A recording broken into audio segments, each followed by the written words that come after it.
오늘 우리가 계속해서 보고 있는 예레미야 50장에 등장하는 나라는 바벨론이라는 나라입니다. 이 바벨론은 남유다를 멸망시킨 나라입니다. 지금은 역사 속으로 사라진 나라이지만 그러나 이때 당시에 바벨론이라는 나라는 참으로 대단한 나라였습니다. 이집트의 피라미드를 세계의 불가사의, 즉 경이로운 건축물이라고 사람들이 이야기합니다. 바벨론이라는 이 나라에도 세계의 불가사의, 경이로운 건축물 가운데 하나인 공중정원이라는 것이 있었습니다.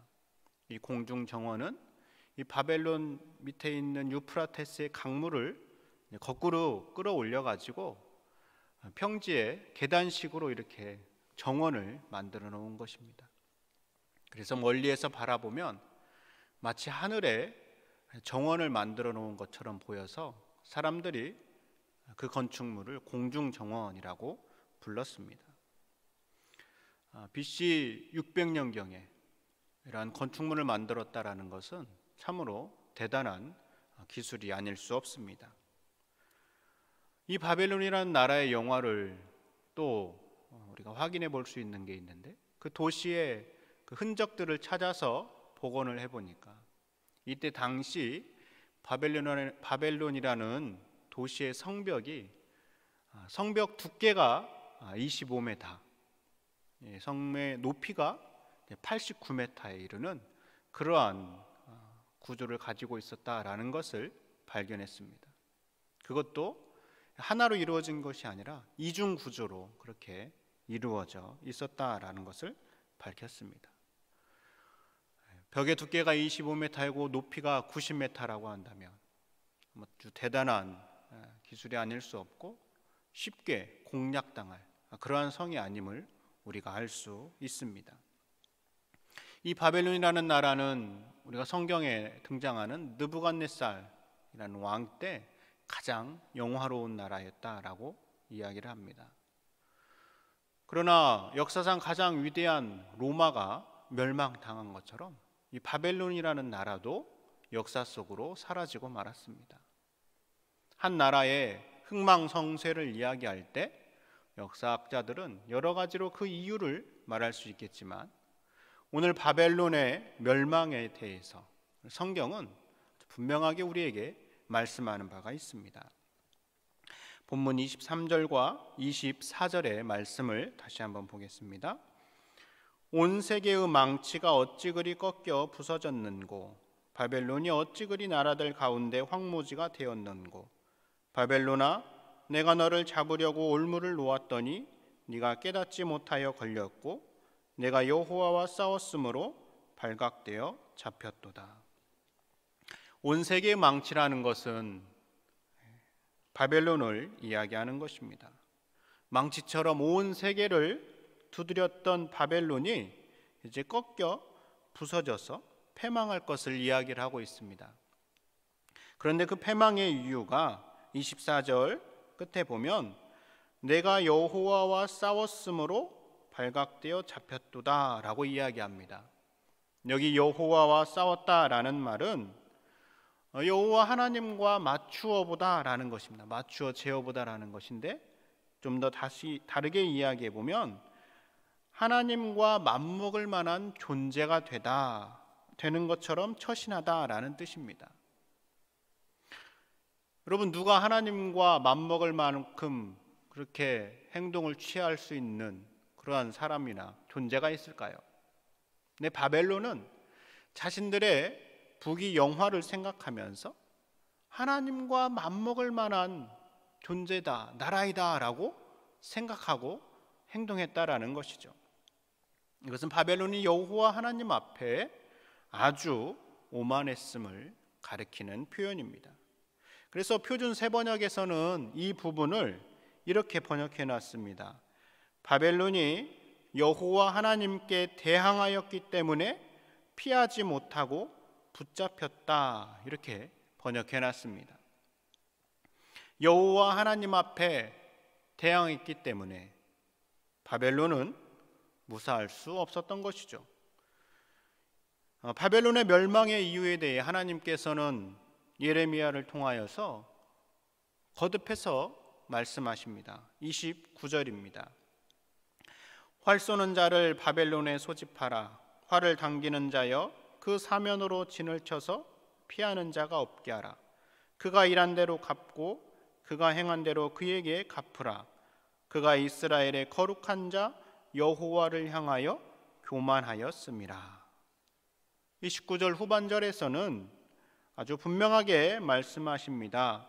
여호와 하나님께서 바벨론을 공격하시는 이유, 바벨론을 패망시키시는 이유가 이스라엘의 거룩한 자 여호와를 향하여 교만하였기 때문이다 라고 말씀하고 있습니다. 교만하다로 옮긴 히브리 단어는 건방지게 굴다라는 뜻입니다. 이것은 저희가 좀 전에 24절에서 확인한 것처럼 여호와와 다투었다라고 하는 이 단어와 동일한 의미를 가진 단어입니다. 그러므로 오늘 본문을 통하여서 바벨론의 멸망 이유는 바벨론이 여호와 하나님 앞에 교만했기 때문이다라고 분명하게 말씀드릴 수 있습니다. 여러분, 잘난 체하며 뽐내고 건방지다라는 뜻을 가진 이 교만에 대하여서 하나님은 어떻게 생각하실까요? 31절과 32절에 교만에 대한 하나님의 생각을 우리가 확인해 볼 수 있습니다.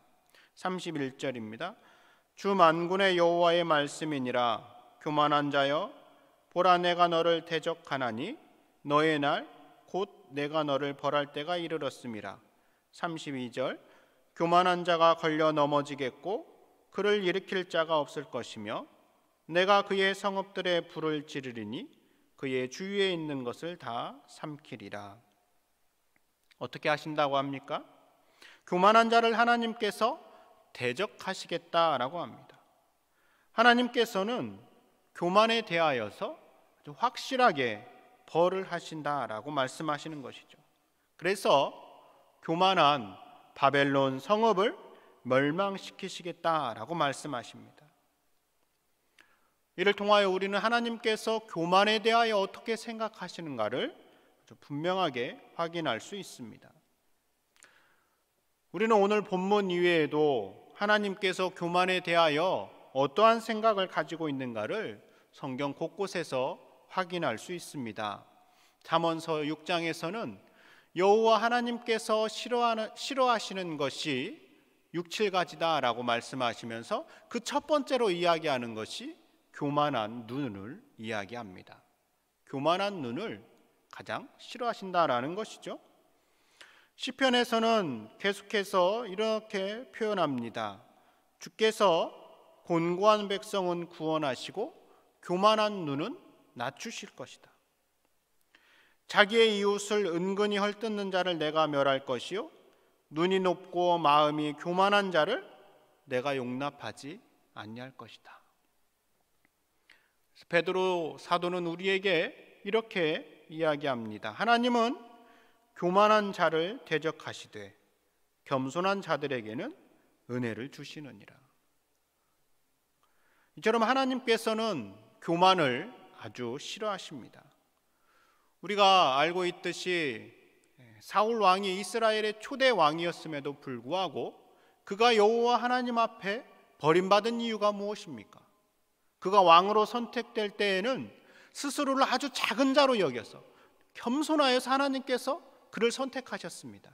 그런데 왕이 된 이후에는 스스로를 아주 큰 자, 높은 자로 여겼기 때문에 하나님께서 버리셨다라고 말씀하시는 것이죠. 그러므로 성경 곳곳의 말씀과 오늘 교만한 바벨론을 물리치시겠다라는 이 하나님의 말씀을 통하여 오늘 우리에게 말씀하시는 바는 분명합니다.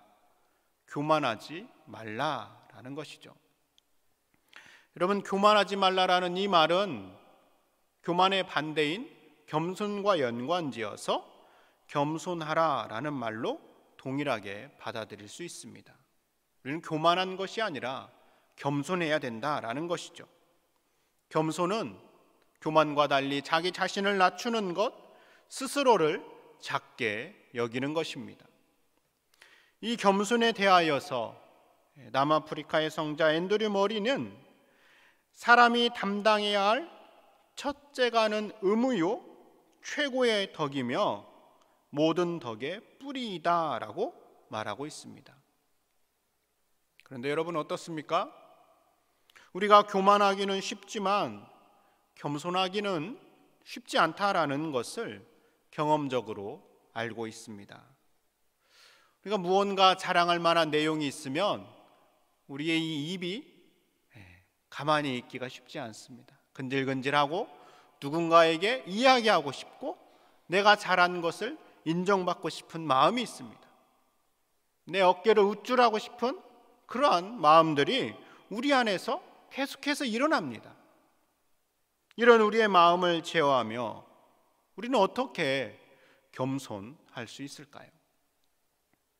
예수님보다 6개월 먼저 태어난 요한이라는 사람이 있었습니다. 요한은 사람들에게 물로 세례를 베풀었기 때문에 세례 요한이라고 불리었습니다. 세례 요한이 불같은 내용으로 메시지를 전하자 많은 사람들이 세례 요한에게 나아왔고 사람들은 세례 요한이 그리스도가 아닌가라고 생각할 정도였습니다. 그렇게 사람들의 이목을 받으며 인기를 끌던 세례 요한 옆에 어느 날 예수님께서 나타나셔서 세례를 베푸시기 시작하셨습니다. 그러자 어떻게 됐습니까? 세례 요한에게 나왔던 많은 사람들이 이제 다시 예수님께로 나아가기 시작했습니다. 심지어 세례 요한을 따르겠다라고 작정한 제자들조차 예수님께로 향했습니다. 여러분, 어제까지 나를 따르던 제자가 하루아침에 다른 사람을 따른다라고 하면 여러분의 마음은 어떻겠습니까? 아마 저 같으면 화가 나고 말은 못하고 아마 화병이 생겼을 것입니다. 그런데 세례 요한은 어떻게 한 줄 아십니까? 자기는 주님의 길을 예비하는 자이며 단지 보이지 않는 소리일 뿐이다 라고 이야기합니다. 오로지 예수님만이 흥하여야 하겠고 자기는 쇠하여야 하겠다라고 대답합니다. 세례 요한의 모습 어디에서도 교만한 모습을 찾아볼 수가 없습니다. 어떻게 세례 요한은 이렇게 겸손할 수 있을까요? 충분히 자신을 드러내며 자신을 뽐낼 수도 있었는데 어떻게 이렇게 사람들의 모습 앞에서도 흔들리지 않고 겸손의 모습을 보일 수 있었을까요? 세례 요한은 예수님을 늘 의식하고 있었기 때문입니다. 내가 주인공이 아니다. 나는 예수님을 기다리는 사람이다. 주인공은 내가 아니고 예수님이다라는 생각이 세례 요한에게는 확실하게 자리 잡고 있었기 때문입니다. 그래서 이 세례 요한의 모습을 통하여서 우리가 겸손을 유지하는 길은 자기 자신이 아닌 예수님, 주님을 늘 생각하는 데 있다라고 말씀드릴 수 있습니다. 동일하게 그래서 초대 교부 가운데 한 사람인 베네딕트는 이 겸손의 단계를 이야기를 하면서 그 첫 번째 단계로 하나님께 대한 두려움을 늘 눈앞에 두어 잠시도 잊지 않는 것, 이것이 겸손의 첫 번째 단계다라고 이야기합니다. 하나님 앞에서라는 생각을 늘 유지할 때 우리의 마음이 교만하지 않고 겸손할 수 있다라는 것이죠. 세례 요한은 예수님에 대하여서 늘 생각했기 때문에 겸손을 유지할 수 있었던 것입니다. 사랑하는 여러분, 하나님께서는 교만한 자를 싫어하시고 겸손한 자에게 은혜를 베푸십니다. 우리 모두 하나님 앞에서라는 생각을 늘 기억함으로 겸손의 길을 걸어갈 수 있기를 바랍니다.